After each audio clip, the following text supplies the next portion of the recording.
Genesis 2. Thus the heavens and the earth were finished, and all their multitude. And on the seventh day God finished the work that he had done, and he rested on the seventh day from all the work that he had done. So God blessed the seventh day and hallowed it, because on it God rested from all the work that he had done in creation. These are the generations of the heavens and the earth when they were created. Another account of the creation. In the day that the Lord God made the earth and the heavens, when no plant of the field was yet in the earth, and no herb of the field had yet sprung up, for the Lord God had not caused it to rain upon the earth, and there was no one to till the ground.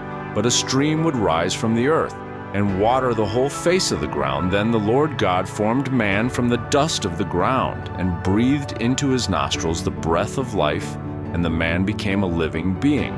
And the Lord God planted a garden in Eden in the east, and there he put the man whom he had formed. Out of the ground the Lord God made to grow every tree that is pleasant to the sight and good for food, the tree of life also in the midst of the garden, and the tree of the knowledge of good and evil.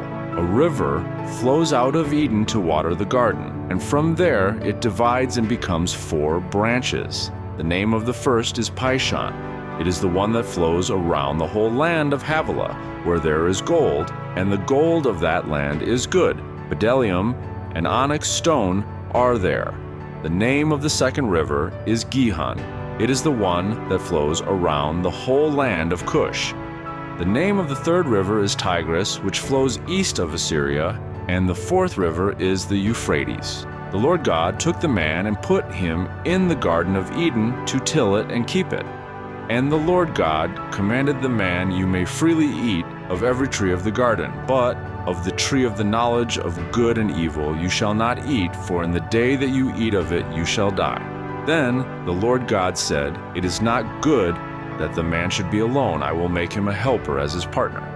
So out of the ground the Lord God formed every animal of the field and every bird of the air, and brought them to the man to see what he would call them. And whatever the man called every living creature, that was its name. The man gave names to all cattle, and to the birds of the air, and to every animal of the field. But for the man there was not found a helper as his partner. So the Lord God caused a deep sleep to fall upon the man, and he slept. Then he took one of his ribs and closed up its place with flesh, and the rib that the Lord God had taken from the man he made into a woman and brought her to the man. Then the man said, "This at last is bone of my bones and flesh of my flesh. This one shall be called woman, for out of man this one was taken."